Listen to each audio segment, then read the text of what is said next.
ठाकुर जी से संबंध हो, कोई भी संबंध प्रस्तुत हो जाए ठाकुर जी के प्रति,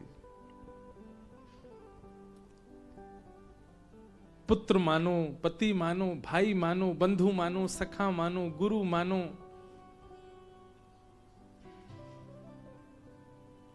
एक बार कहीं कोई बच्चे मिलने आए, वो बोले महाराज जी आप हमारे मामा हैं। मैंने कहा क्यों, हम मामा क्यों हैं? हमारी माता जी ठाकुर जी को भाई मानती हैं, तो वे हमारे मामा, और आप ठाकुर जी के सखा हैं, इसलिए आप भी हमारे मामा। हमने कहा बहुत बढ़िया। एक जगह एक व्यक्ति आया, वो बोला आप मेरे जीजा जी हो। मैंने कहा क्यों? हम किशोरी जी को अपनी बहन मानते हैं, और किशोरी जी ठाकुर जी की हैं, ठाकुर जी हमारे जीजा जी, और जीजा के भैया वो जीजा जी होते हैं। मैंने बहुत बढ़िया। संबंध मानो ठाकुर जी से कोई। हमारे पूज्य श्री नारायण दास भक्तमाली जी, बक्सर वाले पूज्य मामा जी, उनको सब मामा जी कहते थे। उनकी भी कृपा परिवार पर खूब रही। मामा जी से एक बार किसी ने कहा, बोले दुनिया आपको मामा जी कहती है, पर सिया जी आपको भैया मानती हैं, ये आपको पता है? ये प्रमाण है आपके पास कोई? तो मामा जी बोले इतने बड़े बड़े संत, इतने बड़े बड़े वैष्णव, इतने बड़े बड़े नाम जापक, अयोध्यावासी, वृंदावनवासी, ये सब मुझको मामा जी बोल करके इस बात को प्रस्तावित कर देते हैं, प्रस्तुत करते हैं कि सिया जी भी मुझे भैया ही मानती हैं, तभी संतों के मुख से मुझे मामा जी बुलवा रही हैं। इन संतों का वक्तव्य ही इस बात का प्रमाण है कि सिया जी मुझे अपना मामा मानती, भैया मानती, बक्सर वाले पूज्य मामा जी। तो संबंध ठाकुर जी के प्रति आपका होना चाहिए, और वह संबंध दिखावे का नहीं होना चाहिए। कई लोग दिखावा कर बैठते हैं।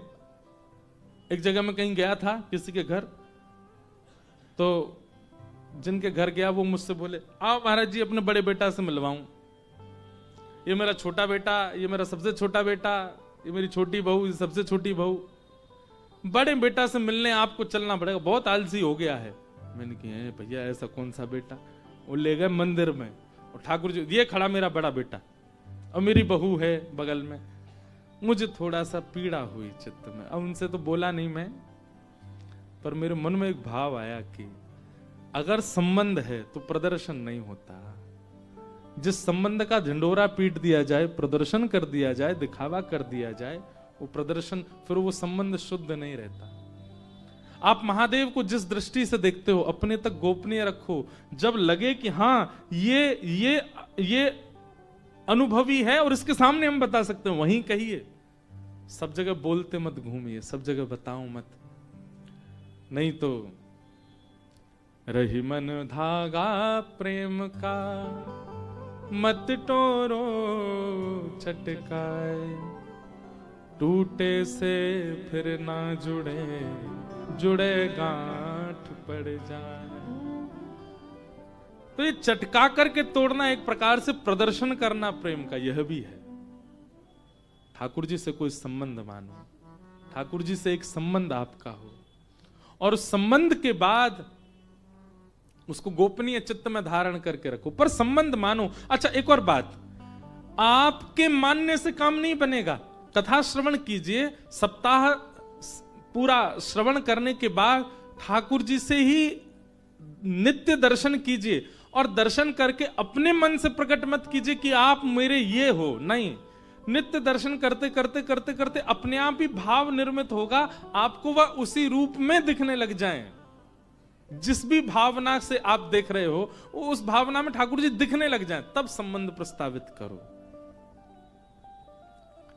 अपने आप ठाकुर जी से मत कहो कि मेरे पुत्र नहीं है, मैं तो आपको अपना पुत्र मानता हूं, नहीं। अपने आप ठाकुर जी उसी भाव में दिखने लगे। जब भी उनको दिखें तो वात्सल्य भाव प्रकट होने लग जाए, तब मानो आपका संबंध है। संबंध वैद्यम वास्तवमत्र वस्तु शिवदम तापत्रयो मूलनम। ठाकुर जी से आपका एक संबंध बने, और वो संबंध भी कैसा हो? कल्याणकारी, कल्याण करने वाला हो। तापत्रयोन्मूलनम, विषय, अधिकारी, संबंध और अंतिम बात आई प्रयोजन। भागवत जी का प्रयोजन क्या है? कहते हैं तापत्रयोन्मूलनम, 3 प्रकार के तापों का जो उन्मूलन कर दे चित्त से, उन्हें नष्ट कर दे, ऐसे उन्मूलन करे। ये भागवत की कथा का सार है। आदिदैविक, आदि भौतिक, आध्यात्मिक त्रिविध ताप हैं, 3 प्रकार के कष्ट हैं जीवन में। इन तीनों कष्टों का जो उन्मूलन कर दे, मतलब उनसे होने वाली पीड़ाओं का अनुभव समाप्त कर दे। आधुनिक भाषा में मैं एक बात कहता हूं, कथा क्या है? एनेस्थीसिया का इंजेक्शन है। एक बार लगा दो तो क्या होता है? सुन्न हो जाओगे। एनेस्थीसिया का इंजेक्शन लगता है तो ऑपरेशन होता है, ब्लड भी निकलता है, चीरा भी लगाया जाता है, पर दर्द नहीं होता। ठीक वैसे ही भक्ति भागवत है। एक बार किसी को लग जाए फिर उसको पीड़ा नहीं होती, उसको कष्ट नहीं होता। कथा आती है सदन कसाई, नाम सुना? सदन कसाई जी, उनको पता नहीं था, वो शालिग्राम भगवान को ही बाट मान करके और तराजू में एक तरफ रखते, दूसरी तरफ मांस रख करके तोलते थे। तब एक संत की दृष्टि पड़ी, उन्होंने कहा, अरे राम राम राम, ये क्या करते हो तुम? भगवान को जो है भार मान के तराजू में तोलते हो। सदन कसाई बेचारे भक्ति भाव वाले तो थे, बस जीवन यापन करने के लिए क्रिया कर रहे थे, मांस विक्रय की। घबरा गए, तुरंत अपने हाथ से शालिग्राम जी उठा के दिए, बोल भगवान मुझसे तो अपराध हो गया, मैं तो जानता नहीं सेवा विधि नियम क्या होता है। संत उनको लेकर के गए और शालिग्राम जी को पंचामृत अभिषेक कराया, इत्र लगा करके, तिलक लगा के, चांदी के सिंहासन पर बैठा के माला पधराई, खीर का भोग लगाया। रात्रि में शयन जैसी महापुरुष ने किया, ठाकुर जी स्वप्न में प्रकट हो गए और रोने लगे। बोले जय जय, आप रो क्यों रहे? कोई अपराध हमसे बन गया क्या? बोले मेरा मन नहीं लग रहा है, ये चांदी का सिंहासन, ये इत्र की सुगंध, इससे मुझे आनंद नहीं आ रहा है। बोले तो फिर क्या करना है? बोले वो सदन कसाई के तराजू में लुढ़कने में मुझे बहुत आनंद आ रहा था, वहीं छोड़ के आओ, मेरा वहीं मन लग रहा था। महापुरुष गए, बोले जय हो ठाकुर जी, न जाने कौन से गुण पर दयानिधि रीझ जाते हैं। ये सारे नियम हमारे लिए ही हैं, शुद्धता का, अशुद्धता का, ये इसका उसका, खुद को जहां मन करता वहां जाते हो। लेकर के गए और सदन कसाई की दुकान पर पहुंचे तो सदन कसाई तो घबरा गया। बोले अरे आप ठाकुर जी को, बोले ले रखो इनको अपनी दुकान पे, इनको यही अच्छा लगता है। रात में ठाकुर जी स्वप्न में आकर के बोले, मुझको तो सदन कसाई के तराजू में लुढ़कने में सुख मिलता है।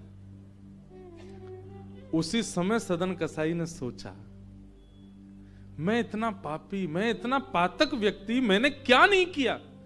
मैंने एक मांस से तोला ठाकुर जी को। दुनिया अपना जीवन दान कर देते हैं ठाकुर जी को, और मैंने मार मार करके पशुओं को यहां चढ़ाया और उससे तोला ठाकुर जी से। और फिर भी ठाकुर जी ने ऐसी कृपा की मुझ पे कि एक संत के यहां जाके फिर लौट के आ गए मेरे पास। एक बार भी अवगुण जान करके, मेरा दोष जान करके मेरा त्याग नहीं किया ठाकुर जी ने। और मैं इस पापी पेट के लिए, परिवार के लिए अभी भी कसाई बना बैठा हूं। उसी समय अपने सारे बुरे कर्म त्याग दिए। और ठाकुर जी जब मेरे लिए चांदी का सिंहासन छोड़ सकते हैं तो मैं मांस विक्रय नहीं छोड़ सकता। छोड़ दिया और मन बना लिया कि अब मैं ठाकुर जी का धाम में दर्शन करने जाऊंगा। तब जगन्नाथपुरी गए। बहुत सुंदर कथा है सदन कसाई की। तो क्योंकि कसाई थे और प्राचीन भारत में थोड़ा भेदभाव ज्यादा ही था, उनको उस मार्ग तक पे नहीं चलने दिया जा रहा था जिस मार्ग से सारे दर्शनार्थी जा रहे थे। बोले नहीं तुम कसाई हो, तुम दूसरे मार्ग पे चलो, मार्ग अपवित्र हो जाएगा। सदन कसाई ने उसको सहर्ष स्वीकार किया। निश्चित ये सही है, मैं इनके योग्य नहीं हूं कि मैं इस मार्ग पे चलूं। नीचे मार्ग पे चले। एक नगर पड़ा, उस नगर की एक वैश्या, सदन कसाई जी को उसने कुछ इशारा किया तो सदन कसाई ने उसका कोई प्रत्युत्तर नहीं दिया। उस वैश्या ने क्या किया, उसके पति थे उसको मार दिया और बाहर आकर के सदन कसाई से बोली, अब तुम मुझसे ब्याह करो। सदन कसाई बोले, मतलब? बोले, तुमने मुझे इशारा किया था ना कि तुम मेरे साथ रहोगे, पहले पति को मार दो। मैंने मार दिया पति को, अब तुम रहो मेरे साथ। सदन कसाई बोले, मैंने तो ऐसी कोई कुछ नहीं किया, तुम क्यों? बोले, या तो मेरे संग रहो, नहीं तो मैं हल्ला कर दूंगी पूरे नगर में कि तुम ऐसा ऐसा कर रहे हो। सदन कसाई बोले, मैं सत्य का उपासी हूं, आप चाहे जो करो, अब आपके संग नहीं रहूंगा। उसने नगर में हल्ला किया, राजा को जाकर के शिकायत कर दी। राजा ने सदन कसाई को बंदी बना लिया। ये कब की बात है? जब सदन कसाई धाम की ओर जा रहे हैं। राजा ने कहा, आपने ऐसा किया? सदन कसाई बोले, मैं कितना भी सत्य बोलूं लेकिन प्रमाण मेरे पास नहीं है, इसलिए बात इन्हीं की मानी जाएगी, मेरी तो माननी नहीं। इसलिए आप एक काम कीजिए, मृत्यु दंड छोड़ के जो दंड देंगे मुझे सब स्वीकार है, क्योंकि एक बार मैं जगन्नाथ जी को देखना चाहता हूं, इसलिए मृत्यु दंड मत दीजिए, बाकी जो दंड देंगे सहर्ष स्वीकार करूंगा। तो बोले, एक काम करो, इसके हाथ काट दो दोनों। जबकि सदन कसाई का कोई अपराध था नहीं, लेकिन वैश्या की मानी गई। जैसे ही कहा हाथ काट दो, सदन कसाई इतने प्रसन्न हो गए, अपने दोनों भुजा आगे करके बोले, अभी काट दीजिए। मैंने सुना है मेरे श्री जगन्नाथ भी बिना भुजा के हैं, मैं भी बिना भुजा के जाऊंगा। जब मेरे नाथ की भुजा नहीं है तो मैं भुजा। अब अभी तक मुझे लग रहा था शायद मैं अपूर्णता से जा रहा हूं, लेकिन आप मेरी भुजा अभी काट दीजिए, तभी मुझे अनुभव होगा कि हाँ, अब मैं पूर्ण होके जा रहा हूं, जैसे मेरे नाथ वैसा मैं। दोनों भुजा काट दी। क्या पीड़ा नहीं हुई होगी सदन कसाई को? लेकिन यही बात है, भक्ति जब अपनी चरम स्थिति में आती है ना, तो आपको सांसारिक और दैहिक पीड़ाओं का अनुभव होना बंद हो जाता है। आप उस पीड़ा की शिकायत दुनिया से नहीं करोगे कि ये कमी, ये पीड़ा, ऐसा।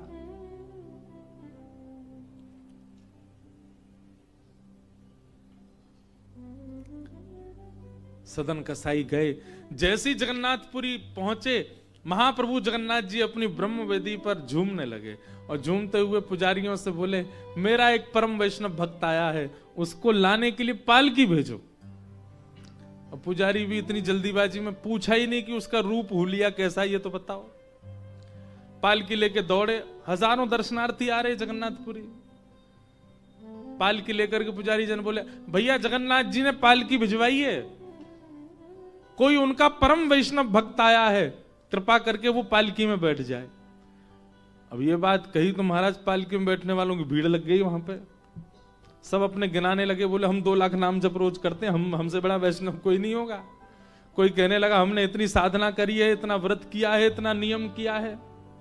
सब अपने क्रम गिनाने लगे। दूर खड़े सदन कसाई बोले, मैं तो महापातक हूं, मेरे लिए थोड़ी पालकी आएगी, मैं कोई श्रेष्ठ थोड़ा ही हूं। भीड़ इतनी लग गई, पुजारी दोबारा दौड़ के गए मंदिर में, बोले भगवान वहां तो लाखों की भीड़ लग गई पालकी में, अब आदमी पैदल जा ही नहीं रहे, तो कह रहे हम पालकी में ही जाएंगे।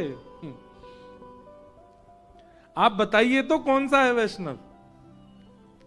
तब जगन्नाथ जी बोले, वो मेरे जैसा ही होगा, उसके हाथ नहीं होंगे, मेरे जैसी भुजा होंगी उसकी, रक्त प्रवाहित हो रहा होगा, दूर खड़ा होगा अपने आप को पातक मान के, वही है। पुजारी जन जैसे ही दौड़ करके, मान लाखों की भीड़ खड़ी, दूर खड़े हैं बिना भुजा के सदन कसाई। पुजारी गए, बोले तुमको ही बुलाया जगन्नाथ जी ने। सदन कसाई इतना रोए पालकी में बैठते समय, बोले मेरे प्राण क्यों नहीं निकल रहे हैं? क्यों? क्योंकि मुझ जैसा अधम नहीं होगा इस संसार में। पर कृपानाथ की कृपा देखो, अभी भी चूक नहीं रहे हैं कोई कृपा करने में। और महाप्रभु जी के सामने जाकर के सदन कसाई ने जैसे ही दंडवत किया, ब्रह्म वेदी पर श्री जगन्नाथ जी ऐसे झूमने लगे। सदन कसाई को देख के आनंदित हो गए। कहने का अभिप्राय, वैद्यम वास्तव मत्र वस्तु शिवदम। ठाकुर जी से जब आपका संबंध हो जाता है, आप जिस संबंध का निर्वहन करते हैं, आप केवल उस संबंध का निर्वहन तनिक करेंगे, पूर्णता तो उसकी ठाकुर जी करते हैं।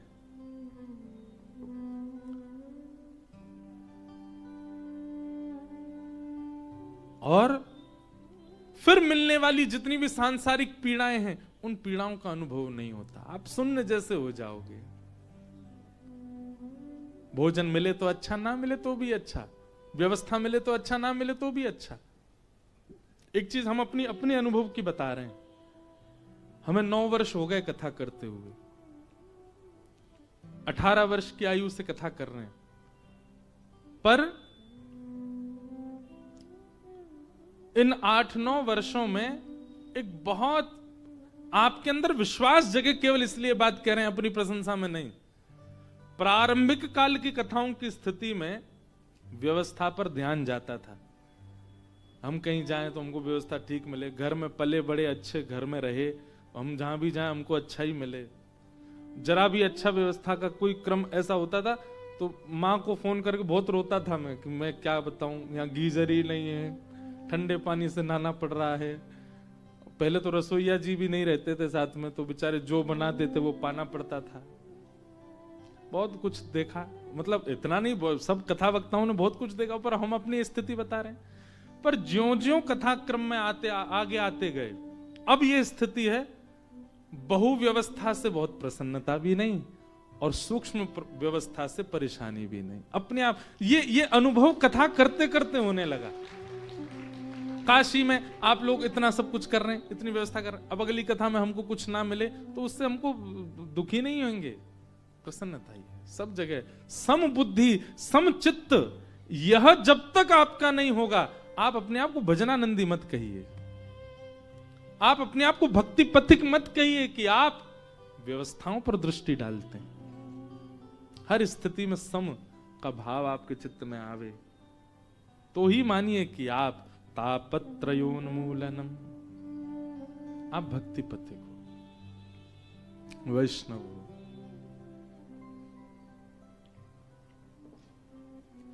इस प्रकार भागवत जी का द्वितीय श्लोक कहा गया। और इसी द्वितीय श्लोक में श्रीमद् भागवते महामुनि कृते किंबा परैरीश्वरः सद्यो हृद्यवरुध्यते त्रिकृतुभिः शुश्रूषुभिस्तत्क्षणात्।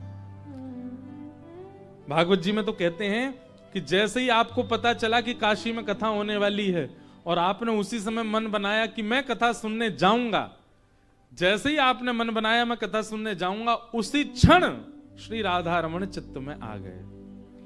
अब कथा में लाने की जिम्मेवारी ठाकुर जी की है। कथा सुनने के बाद ठाकुर जी प्रकट नहीं होंगे, कथा सुनने की इच्छा मात्र से तत्शृण्वन प्रपठन, भागवत जी में लिखा श्रीमद् भागवते महामुनि कृते किंबा परैरीश्वरः सद्यो हृदयवरुध्यते त्रिकृतुभिः, जिसकी सुनने की इच्छा मात्र से हृदय में ठाकुर जी प्रकट हो जाते हैं। ठाकुर जी जिस दिन आपको पता चला काशी में कथा, उसी दिन प्रकट हो गए चित्त में। अब चित्त में ठाकुर जी आ गए। कथा से क्या किया जा रहा है? चित्त का मार्जन किया जा रहा है, चित्त को ठाकुर जी के अनुकूल बनाया। ठाकुर जी अब अव्यवस्था में ही आ गए, लेकिन इन कथाओं को सुनकर के जो चित्त का मार्जन कर रहा होगा वहां ठाकुर जी डट जाएंगे। और 7 दिन के बाद भी मार्जन नहीं किया गया हो, ठाकुर जी प्रस्थान करेंगे। बोले बहुत बढ़िया भैया, कचुदना रहे तेरे चित्त में, तेने सफाई करी नहीं, बाकी तेरे सामने व्यास जी आ गए, कथा सुनाई, संकीर्तन सुना, फिर तू वैसो ही कोई वैसो ही रहो। ठाकुर जी प्रस्थान करेंगे। इसलिए अवसर है कथा, इसको गवाइए नहीं, गोता लगाइए और पवित्र करिए। बना करके हृदय में हम प्रेम मंदिर, बना करके हृदय में हम प्रेम मंदिर, वहीं उनको झूला झुलाया करेंगे,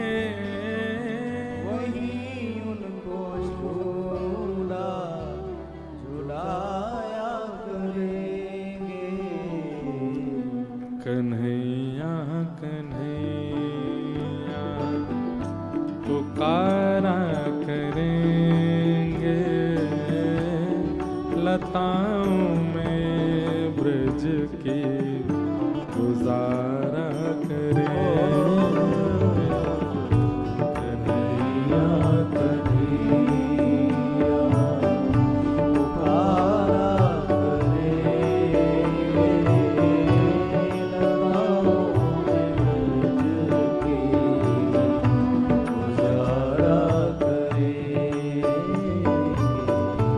कन्हैया कन्हैया पुकारा करेंगे लताओं में ब्रज की गुजारा करेंगे। कन्हैया कन्हैया पुकारा करेंगे लताओं में ब्रज की गुजारा करेंगे। ओ जो रूठेंगे हमसे वो बांके बिहारी, जो रूठेंगे हमसे वो बांके बिहारी, जो रूठेंगे हमसे वो रमण बिहारी, जो रूठेंगे हमसे वो रमण बिहारी। चरण पड़ उन्हें हम मनाया करेंगे। शरण पड़ उन्हें हम मनाया ओ करेंगे। चरण पड़ उन्हें हम मनाया करेंगे। शरण पड़ उन्हें मनाया करेंगे। कन्हैया कन्हैया पुकारा करेंगे लताओं में बच के गुजारा करेंगे। कन्हैया कन्हैया पुकारा करेंगे लताओं में ब्रज की गुजारा करेंगे। कथाओं की दो पद्धति बताई जाती, एक तो नारद पद्धति और एक व्यास पद्धति। व्यास पद्धति की कथा में संकीर्तन नहीं होते, कीर्तन नहीं होते, केवल कथा। और व्यास पद्धति की कथा में कथा विश्राम भी नहीं होती। एक दिन प्रारंभ हुई, अब वो 9 दिन तक अनवरत चलेगी, अखंड रामायण पाठ की तरह। लेकिन नारद पद्धति में श्रोता वक्ता के अनुकूल से कथा प्रारंभ होती है, दोनों की अनुकूलता से कथा विश्राम होती है। कीर्तन भी होते हैं, संकीर्तन भी होते हैं, करताल भी होती है, नृत्य भी होता है, सब होता है। इसलिए नारद पद्धति की कथा है, करताल बजा करके कीर्तन का सम्मान करो, कीर्तन का भाव करो। कन्हैया कन्हैया पुकारा करेंगे लताओं में बज के गुजारा करेंगे। कन्हैया कन्हैया पुकारा करेंगे लताओं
सारे उन्होंने नचाए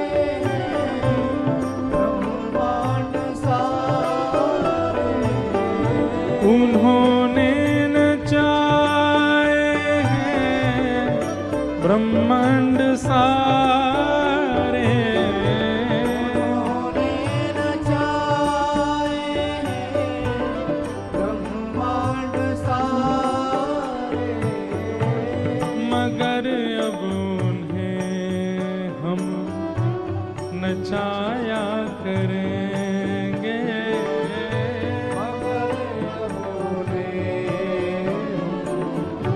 नचाया करेंगे। कई लोग इस भाव पर कह सकते हैं कैसी बात है, ठाकुर जी को नचाने की बात कर रहे हैं मंच से बैठ करके।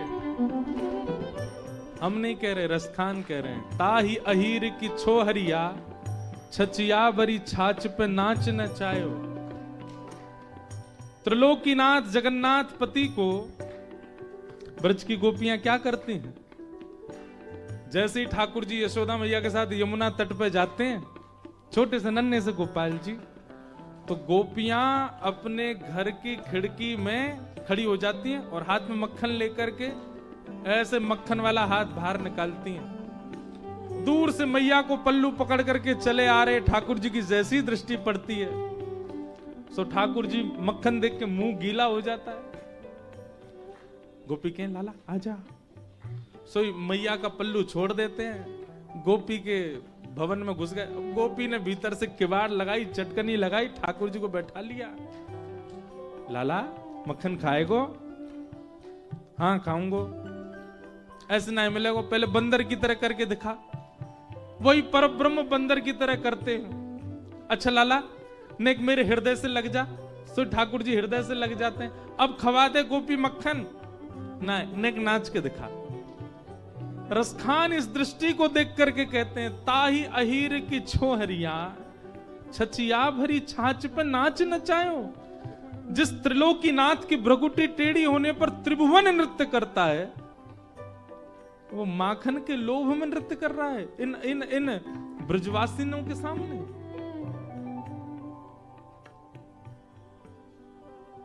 नाव में बैठ गए केवट की।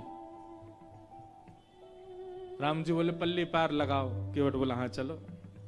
जैसे लेकर के गए, पार उतरने का समय आते ही केवट ने नाव फिर घुमा दी। लक्ष्मण जी क्रोध में भर गए, पार आ गई थी तुमने क्यों घुमाई? बोले नहीं बस अभी लेके चलता हूं। इस पार आए फिर घुमा दी, फिर लेकर के उस पार गए, पार आती फिर घुमा दे। सीता जी को भी ने थोड़ा सा मन में भाव आने लगा, ये क्या कर रहा है। लक्ष्मण जी को भी क्रोध आए। राम जी बोले भैया इतनी देर हो गई, तुम हमको पार क्यों नहीं लगा रहे हो? इतनी देर से तुम बार बार ले जाते हो, किनारा आती फिर बीच में ले आते हो। केवट जोर से आता, इतने में ही थक गए? और खुद जो हमको 84 लाख में बार बार नचाते रहो, तो तब आपको नहीं लगता बिल्कुल भी कि ये बेचारा जीव है, कभी उसको कुछ कभी कुछ कभी कुछ कभी कुछ। 84 लाख योनियां, अभी तो मैंने 4 बार ही नाव को घुमाया, आप तो 84 लाख बार हमारे पूरे जीवात्मा को घुमा देते हो, तब आपको दया नहीं आती हमारे ऊपर? राम जी मन में मन प्रसन्न हो गए। ये ऐसे हठीले भक्त मुझे बहुत अच्छे लगते हो, ठाकुर जी से भी थोड़े हट कर लेते हैं। इन्होंने नचाए हैं ब्रह्मांड सारे। इन्होंने नचाए हैं ब्रह्मांड सारे। मगर अब इन्हें हम नचाया करेंगे। मगर अब इन्हें हम नचाया करेंगे। ओ मगर अब इन्हें हम नचाया करेंगे। मगर अब इन्हें हम नचाया करेंगे। कन्हैया कन्हैया पुकार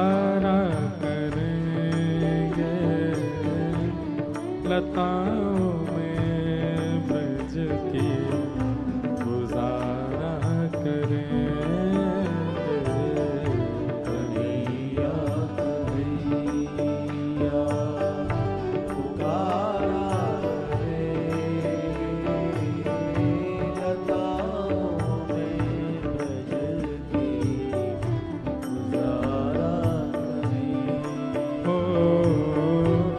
लताओं में ब्रज की गुजारा करेंगे, लताओं में ब्रज की गुजारा करेंगे।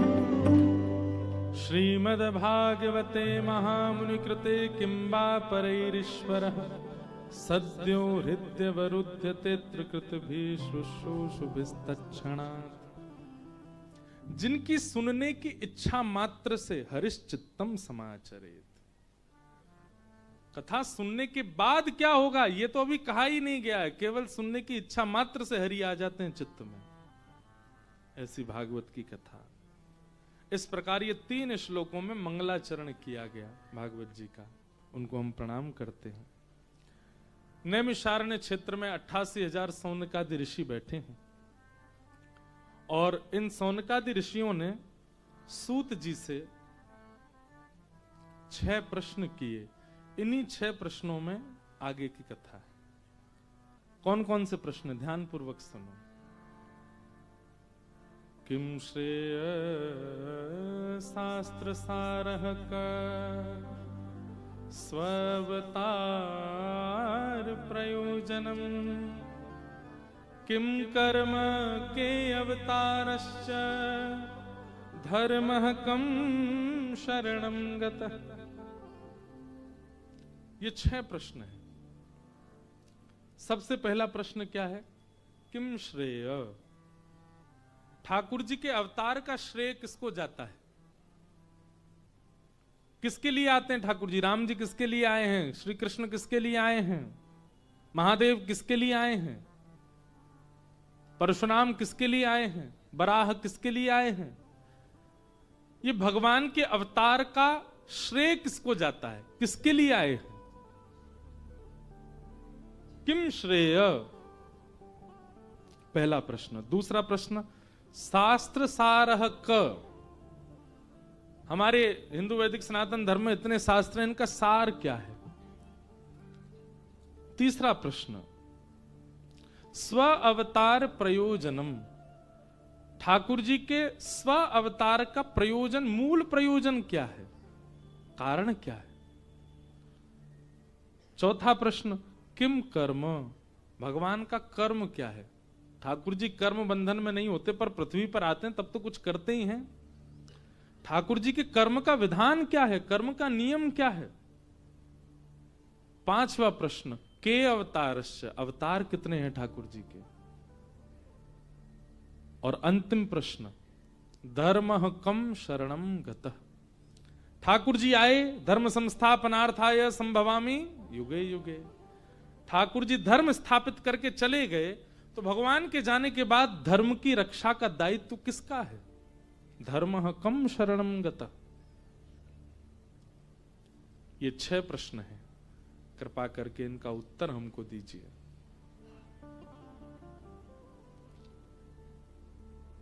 सबसे पहली बात, किम श्रेय, ठाकुर जी के अवतार का श्रेय किसको जाता है?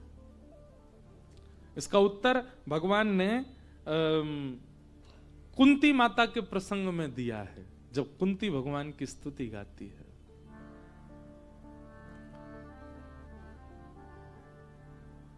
भगवान कहते हैं मेरा अवतार किसी राक्षस वध के लिए नहीं है, केवल एक लीला प्रस्तुत करके आगामी जनमानस को उस लीला के द्वारा जीवन में संभलने संवरने के कुछ तरीके, तौर तरीके बताने के लिए होता है।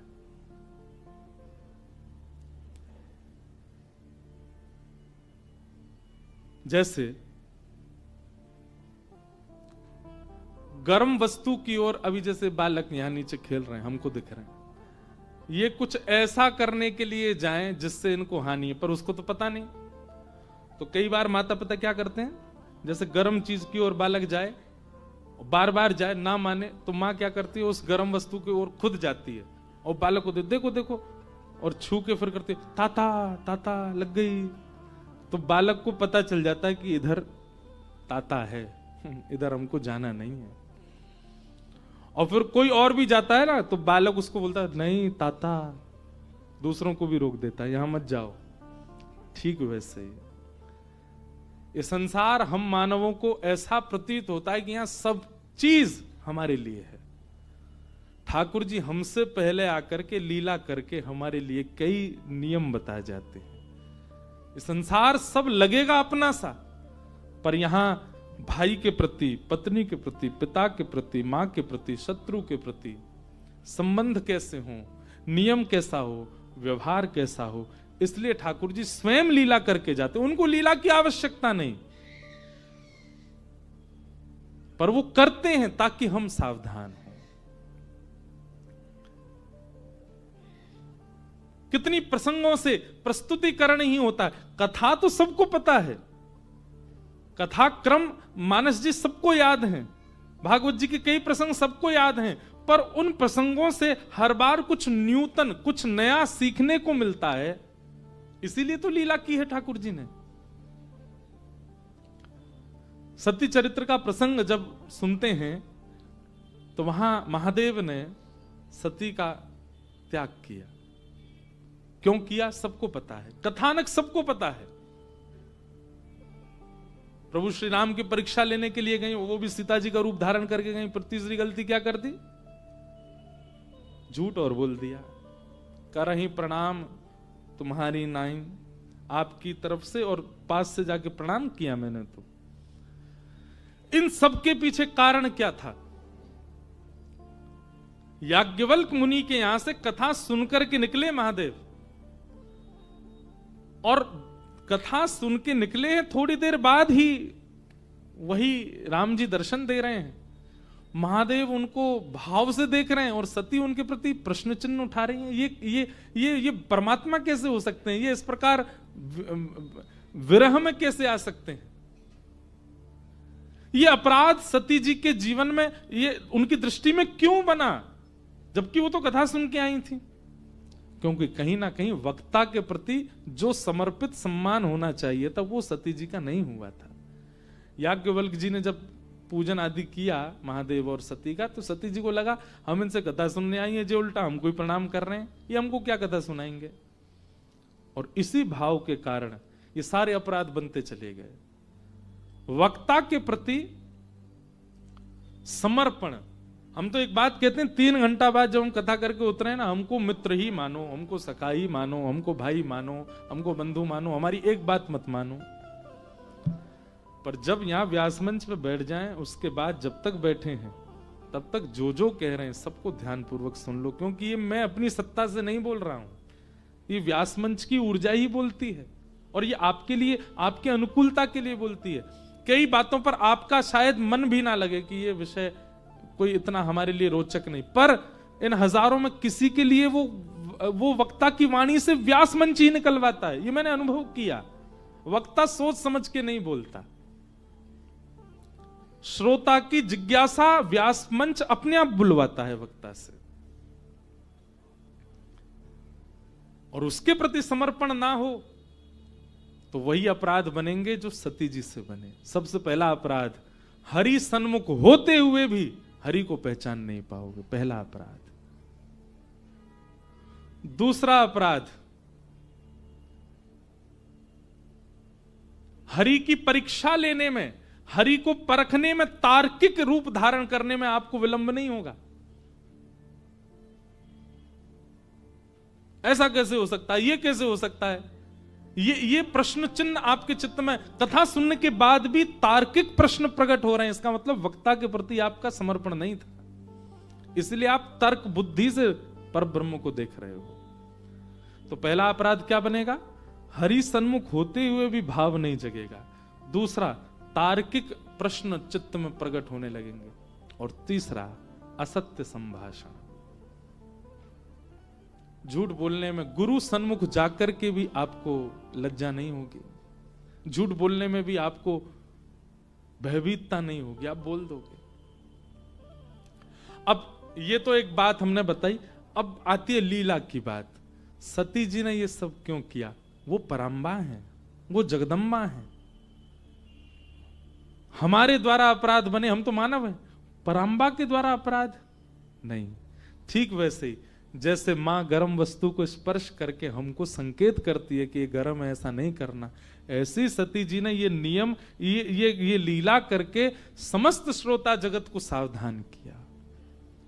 वक्ता के प्रति ये अपराध आपसे बनना नहीं चाहिए, कथा के प्रति ये अपराध नहीं बनना। नहीं तो महादेव के सन्मुख होते हुए भी, महादेव के इतने समीप होते हुए भी, और महादेव के 3-3 बार संकेत करने पर भी तुम हरि को देख नहीं पाओगे। ये लीला हमको सावधान करने के लिए हुई।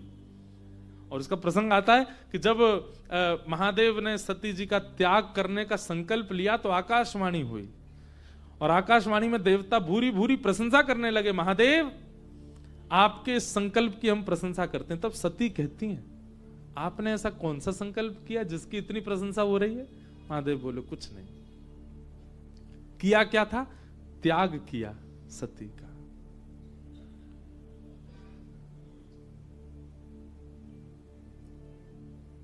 एक होड़ लगी है नारायण में और हरि में और हर में, एक दूसरे के कौन बड़े सेवक। नारायण तो अपना प्रस्तुत कर चुके हैं, पर हर को ये चिंता है कि मैं ज्यादा बड़ा सेवक कहलाऊं हरि का। और जब ये बात सती को पता चली तो उन्होंने कहा कि ये तो तभी प्रस्तुत हो सकता है जब बहुत बड़ा त्याग महादेव करें, और महादेव के सबसे हृदय के समीप मैं हूं। यदि मेरा त्याग ये हरि के लिए करें तो ये सबसे बड़े उपासक माने जाएंगे। इसलिए सती जी ने पूरा लीला क्रम किया ताकि महादेव त्याग करें और महादेव सुव्यवस्थित हो जाएं सबसे बड़े हरि उपासक के रूप में। अब सब लीलाएं हैं, इन लीलाओं से बहुत कुछ घटता है। कई बार परस्पर प्रेम को प्रकट करने के लिए लीला होती है, कई बार रसिक जनों को सुख देने के लिए लीला होती है, और कई बार हमको सावधान करने के लिए लीला होती है। लीला सुनते समय कदापि यह भाव नहीं आना चाहिए कि क्या परब्रह्म इस समय अज्ञानी है। नहीं, सब जानते हैं, केवल हमारे लिए कर रहे हैं।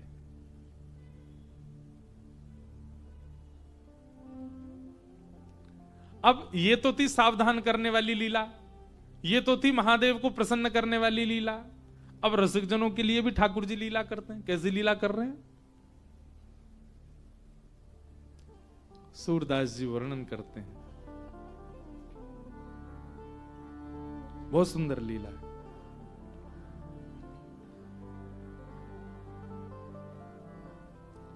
गाएंगे नहीं, केवल सुना देते हैं। खेलन के मिस कुंवर राधिका, नंद महर के आई हो। सूरदास जी वर्णन कर रहे हैं, ध्यान से सुनना। पूरी लीला नहीं सुनाएंगे, किसी और दिन सुनाएंगे। ठाकुर जी और किशोरी जी का प्रथम मिलन हुआ यमुना तट पर, और यमुना तट पर मिलने के बाद ठाकुर जी पहली बार मिले किशोरी जी से। और वैसे तो नित्य दोनों संगी रहते हैं, पर हम रसिकों को सुख देने के लिए एक प्रथम मिलन की लीला का विस्तार किया।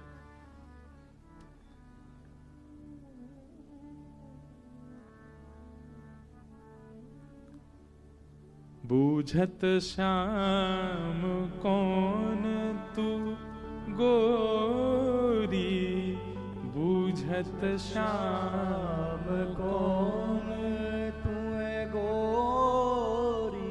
ठाकुर जी पूछ रहे हैं, अरे तुम कौन की लाली हो, नेक्सी सी हो, जा वन में अकेली काय को घूम रही हो, तुम कौन की पुत्री हो, पहले तो मैंने तुम कभी देखी ना। तब किशोरी जी, सूरदास जी का पूरा पद है, पर किशोरी जी कह रही हैं कि मैं वृषभानु जी की लाली हूं और मैं खेलवे के काज यहां आई हूं। ठाकुर जी बोले हमारे संग खेल लो। तो फिर सूरदास जी की पंक्ति में किशोरी जी कहती नहीं, हम आपके संग नहीं खेलेंगे। क्यों? हमने सुनी है कि यहां गोकुल में एक नंद बाबा हैं। ठाकुर जी बोले अच्छा, उनका एक चोर लाला है, वो चोरी करता है, और पता नहीं वो काय बात की चोरी कर ले जाए, या हमारे हमें पता तो नहीं आप कौन हो, या हमारे आपके संग नहीं खेलेंगे। ठाकुर जी बोले झूठी झूठी बात फैला रखी, वो नंद जी को लाला वो तो बड़ा सुधरो भयो है, बहुत बढ़िया है वो तो, वो ऐसा ना है। अपनी प्रशंसा ठाकुर जी कर रहे हैं, बहुत विस्तृत पूरी 4 घंटे कथा हो जाए, इतनी बड़ी लीला है, तो शॉर्ट में हम सुना रहे हैं। लेकिन ठाकुर जी से जो चर्चा हुई, उस चर्चा में ठाकुर जी ने नेत्र ऐसे घुमाए कि श्री जी को अब ठाकुर जी दिख रहे हैं सब जगह। श्री जी जाते जाते बोले, अच्छा अपना नाम तो बताओ। ठाकुर जी बोले, कुंवर कान, मेरा नाम कहा है कुंवर कान। श्री जी नेक दूर गई, फिर अरे मैं तो भूल गई, कहा नाम बतायो। अरे श्यामाजू, ये कहा है बताइयो। बोले कान। बोले यही कुंवर कान मेरो नाम है, जब भी कान पकड़ो मेरो नाम भूल जाओ तो यही पकड़ कहियो कुंवर कान। श्री जी बोले ठीक है। ठाकुर जी ने अपने पता वता सब बता दिए, कभी खेलने आने को मन हो आ जाइयो।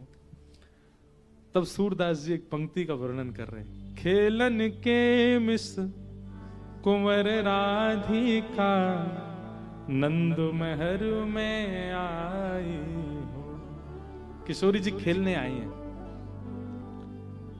सकुच सहित मधुरे करी बोली, घर में कुंवर कन्हाई हो।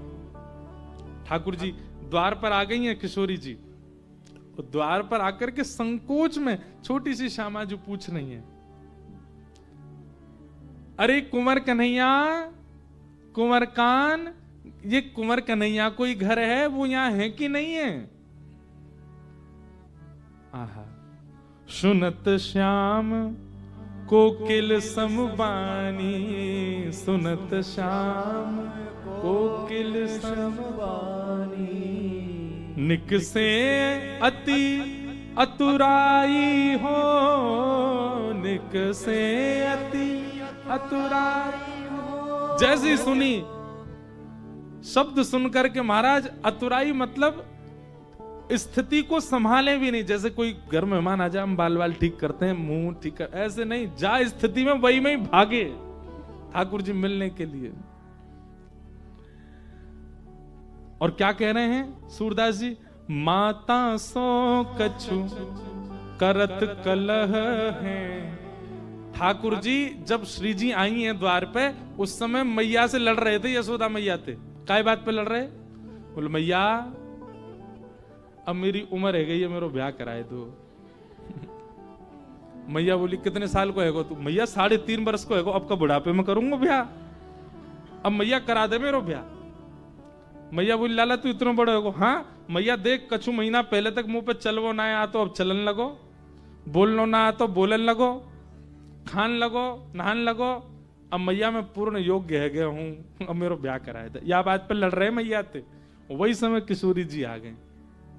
सूरदास जी कहते हैं, माता सो कछु करत कलह है। मैया से लड़ रहे थे ठाकुर जी, लेकिन किशोरी जी को देखते ही कहा बोले रीस डारी बिसराई हो।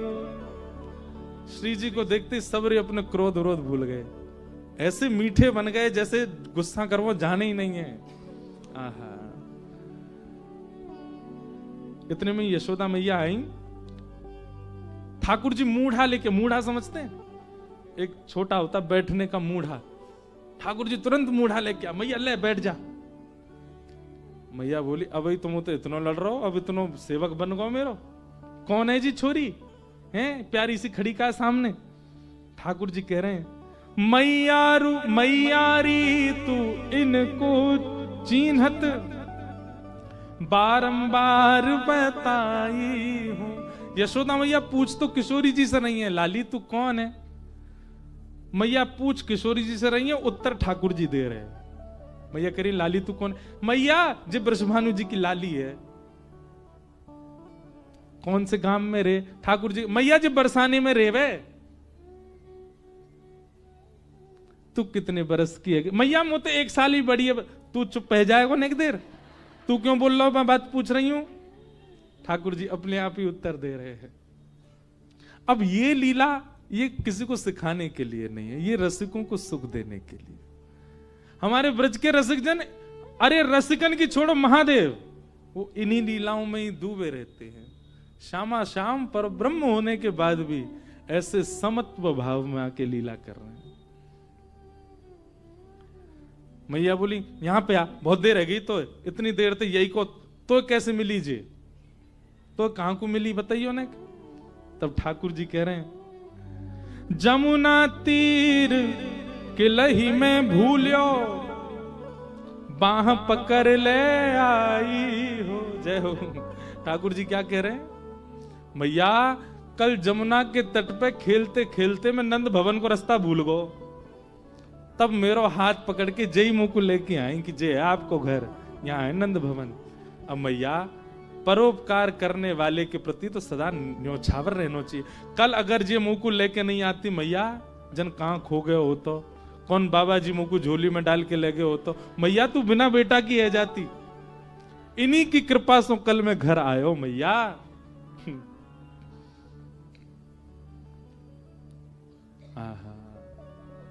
सूर श्याम ऐसे गुण के आगर, सूर श्याम ऐसे गुण के आगर, नागरी बहुत रे झाई। ठाकुर जी की ऐसी बातें सुनकर के किशोरी जी खूब रीझ रही, खूब आनंदित हो रही। अब इस लीला का प्रकरण किस लिए है, रसिकों को सुख देने। भक्ति की चरम स्थिति जब आ जाती है ना, आप ज्ञान वैराग्य और भक्ति तीनों सोपान जब आप पार कर जाते हैं, तब आप रसिकों की श्रेणी में आते हैं। तब आपको ज्ञान से इतना अभिप्राय नहीं होता, आपको वैराग्य से इतना अभिप्राय नहीं होता, आपको संसारी व्यवस्था भावों से इतना अभिप्राय नहीं होता। फिर तो आप लीला में ही खोए रहते हो, डूबे रहते हो। तो ठाकुर जी का अवतार किन किन कारणों के लिए है? सबसे पहला तो परस्पर प्रीति, देवों की जो आपस की प्रीति है उसके वर्धन के लिए। दूसरा मानव सावधान, हम मानवों को सावधान करने के लिए ठाकुर जी की लीला है। और तीसरा रसिक आनंद, रसिक जनों को आनंद देने के लिए ठाकुर जी की लीला है। प्रभु श्री राम भी अपनी अंतरंग लीलाओं में ऐसी कई लीला करते हैं जिसको सुन करके रसिक जन आनंदित होते हैं। हनुमान जी जब तक सूर्य उदय है तब तक तो अपने रूप में रहते हैं, पर जैसे सूर्यास्त होता है, राम जी जैसे कनक भवन में जले जाते हैं, राम जी भी चारुलता नाम की सखी बन के भीतर जाते हैं। फिर वहां एक अलग रसिकों के भाव प्रकट होते हैं। वो रसिकों की चर्चा सबके मध्य कहने की नहीं है, उसके लिए रसिक स्थिति होनी चाहिए। वहां परस्पर प्रीति प्रेम के भाव प्रकट होते हैं ठाकुर जी के। तो भगवान का अवतार का श्रेय किसको जाता है, जो पहला प्रश्न है। पहला श्रेय प्रेम को जाता है, दूसरा श्रेय हम मानवों को जाता है, और तीसरा श्रेय रसिकों को जाता है। राक्षसों का तो नाम ही नहीं है यहां पर, उनके लिए नहीं आए हैं ठाकुर जी। वाल्मीकि रामायण में भगवान श्री राम कहते हैं, बोले रावण को मारने के लिए वानरों की सेना की जरूरत नहीं है मुझको। तो बोले जितनी देर में लक्ष्मण जी अपनी पलक झपकाते हैं ना, इतने से भी कम समय में मेरी इच्छा हो जाए तो रावण को यहीं बैठे बैठे मार दूंगा मैं। मेरी इच्छा हो जाए तो रावण जन्म ही नहीं लेगा। ये रावण जन्म भी इसलिए है ताकि अयोध्या से लंका तक की यात्रा में मध्य में जो रसिक जन मिलेंगे उनको सुख दिया जा सके, उनको अनुभव कराया जा सके। राम अवतार रावण वध के लिए नहीं है, सबरी को सुख देने के लिए, जटायु को उद्धार करने के लिए, और अपने प्राण प्रिय श्री महादेव को रामेश्वर में स्थापित करने के लिए। लिंग थाप विधिवत करी पूजा, शिव समान मोहे प्रिय नहीं दूजा। रावण के लिए जाएंगे भगवान, रावण के लिए करेंगे ये सब नहीं, ये सब प्रेम प्रकट के लिए। किम श्रेय, ठाकुर जी का श्रेय वैष्णवों को जाता है, रसिकों को जाता है। दूसरा प्रश्न शास्त्र सारह का, इतने शास्त्र, इनका सार क्या है? समस्त शास्त्रों का सार वेद व्यास जी ने 2 बताए। अष्टादश पुराणेषु व्यासस्य वचनद्वयम् परोपकार पुण्याय पापाय परपीडनम। पहला परोपकार पुण्याय, पर उपकार करना है यही पुण्य है, और जो स्वयं के लिए बुरा लगता है वो किसी के साथ ना करना यही पाप है। इन 2 का सावधानी रखो, यही सारे शास्त्रों का सार है। बस इन्हीं को विविध विविध विस्तारीकरणों से समझाया जाता है। तीसरा स्व अवतार प्रयोजनम। भगवान के कभी मत्स्य अवतार, कूर्म अवतार, कच्छप अवतार, नृसिंह अवतार, जब सारी क्रिया मानव बन के की जा सकती थी तो भगवान फिर जीव जंतुओं का रूप धारण करके क्यों आए? ठाकुर जी अपनी स्थिति बताते हैं कि किसी भी रूप में या किसी भी स्थिति में आने में ठाकुर जी को लज्जा नहीं, हम मानवों को होती है। बुरा नहीं मानिएगा, यहां तो सब लोग, सब रसिक जन कथा के अनन्य श्रोता बैठे हैं। हमारे जन्म से पूर्व के भी श्रोता यहां बैठे हैं जो हमारे जन्म से पहले से ही कथा सुन रहे होंगे। पर कई बार कथा में आने वाले लोगों को भी कथा इसलिए समझ नहीं आती क्योंकि उनकी अनुकूल व्यवस्था कथा में नहीं थी। इतनी बढ़िया कथा हुई, क्यों नहीं सुनी? सोफा नहीं मिला रिक्लाइन वाला, रिक्लाइन वाला सोफा चाहिए तब कथा समझ में आएगी। तो कई लोग जो है वो इस प्रकार अपनी स्थितियां चुन के रखते हैं, ऐसी स्थिति होगी तो ही हम भजन कर पाएंगे। महादेव का अभिषेक करने के लिए श्रृंगी हाथ में, नीचे लोगों को सपोर्ट चाहिए, यानी इतना भार कैसे सहे हम? महादेव कहें कोई गरज नहीं है भैया, मत डाले, मैं पूरे दिन वैसे नहाता रहता हूं, काहे को इतने प्रयास करे? तो सबकी अपनी अपनी बातें हैं, लेकिन ठाकुर जी स्वयं को हर स्थिति में ढाल करके अपनी सर्वव्यापकता और सर्व प्रकार की स्थिति की स्वीकारिता का अनुभव कराते। इसलिए मत्स्य भी बने, कूर्म भी बने, कच्छप भी बने, नृसिंह भी बने, और सारी हदें पार हो गई जब बराह बन के आए, सूकर बन के आए। जितम जितम ते जित यज्ञ भावनः त्रयीम त्वनुम स्वाम परिधुन्वते नमः यद्रोम गर्तेषु निलिल्लुध्वरः तस्मै नमः कारण सूकरायते। भगवान सूकर बन के आए। ठाकुर जी मानो हमको बता रहे हैं, बनते हो हमारे भगत, हमारी तरह हर स्थिति में उठने बैठने वाले बनो, हर स्थिति को स्वीकार करने वाले बनो। किम कर्म, ठाकुर जी का कर्म क्या है? केवल प्रेम का प्रचार प्रसार, बस। भगवान श्री कृष्ण की संपूर्ण लीला आप सुनेंगे, आपको एक बार भी ये सुनाई नहीं देगा कि अपने सिर पे हाथ धर के भगवान रोए, ऐसा क्यों हो रहा है मेरे साथ। नहीं, अपनी हर स्थिति को ठाकुर जी ने प्रेम से सहर्ष स्वीकार किया। किम कर्म, तो प्रेम स्वीकारी करना। के अवतारश्च, भगवान के अवतार कितने हैं? कोई 10 कहता है, कोई 24 कहता है, पर भागवत जी में एक जगह लिखा अनुक्रमिष्यति बाल बुद्धि। भगवान कहते हैं कि मेरे इतने अवतार हैं कि आप पूरी पृथ्वी के मिट्टी के कण गिन सकते हो, पर मेरे अवतार नहीं गिन पाओगे, इतने अवतार। कहने सुनने के लिए 24 और 10 बताए जाते हैं, पर ठाकुर जी का इस समय हम काशी में बैठ के कथा सुन रहे हैं, कहीं अवतार हो रहा है, किसी के ऊपर ठाकुर जी कृपा कर रहे हैं?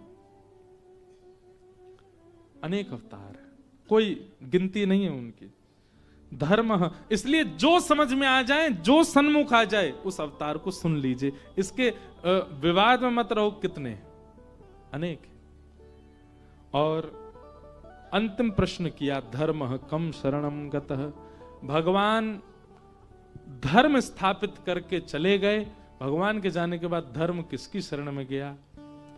इस अंतिम प्रश्न का उत्तर आप लोग दोगे मुझे, और कब देंगे? 7वें दिन देंगे। जिस दिन कथा विश्राम होगी तब तक हम कथा सुनाएंगे, सब प्रकार के भाव कहेंगे, और अंतिम प्रश्न का उत्तर आप देंगे। धर्म कम शरणम गतः। आज धर्म किसकी शरण में है? भगवान के जान। उत्तर तो वैसे भी पता है सबको, पर फिर भी एक होमवर्क है 7 डेज का। आज के मंगल कथा को मंगलाचरण और प्रारंभ के साथ यहां विश्राम देते हैं।